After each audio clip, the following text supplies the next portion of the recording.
So Thor and Loki and the kid they are traveling with are in the hall of the Jotun Utgardsloki, and they've tried several tests: an eating test, a running test, a drinking test, and none of them have passed the tests. So the next test is being proposed by Utgardsloki. "Well, well," said Utgardsloki. "You did not put on too good a show. Perhaps you are better at something else. Maybe you would like to try to lift my cat off the floor. It is a good sport for little urchins." The gray cat rose lazily from the floor and stretched itself. With a grim scowl, Thor put his hand under its belly and started to lift. The cat was bigger than he had thought. It arched its back higher and higher. As Thor lifted, when he had stretched up his hand as far as it could go, the cat still had only one paw on the floor. "Just as I thought," said Utgardsloki. "Our cat is too heavy for Thor." "You call me an urchin?"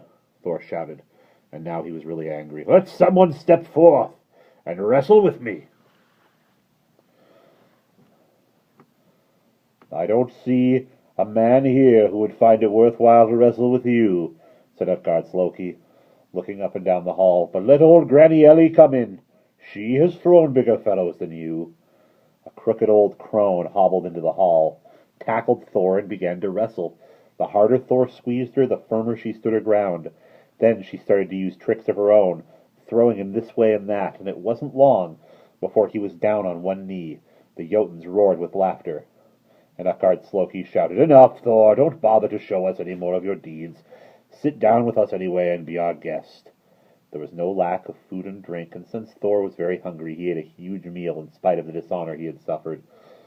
When he and his companions spent the night in the hall of the Jotun, and when morning came, Utgardsloki walked into the gate. "Well, Thor, what do you think of your visit to Utgard?" he asked when they were well outside.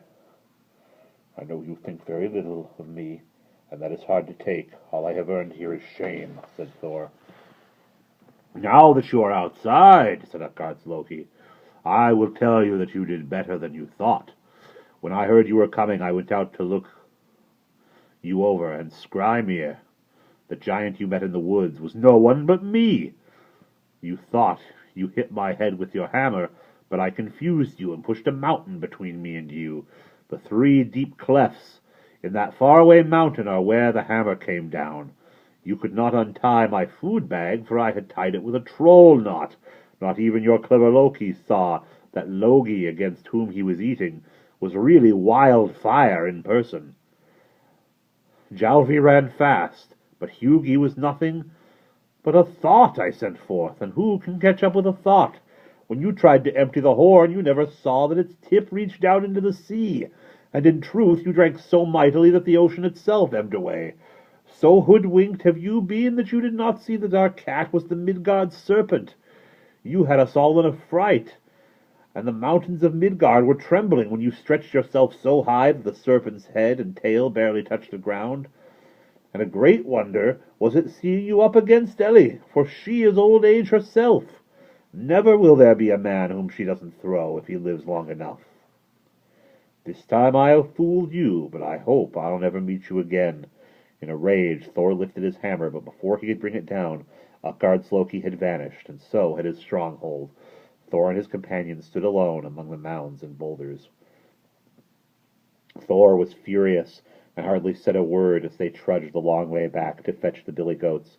But Loki wore a malicious smile, looking forward to spreading the news of Thor's unfortunate venture in the land of Utgardsloki. It did not matter to him that he had also been fooled. Thor's shame was worth it.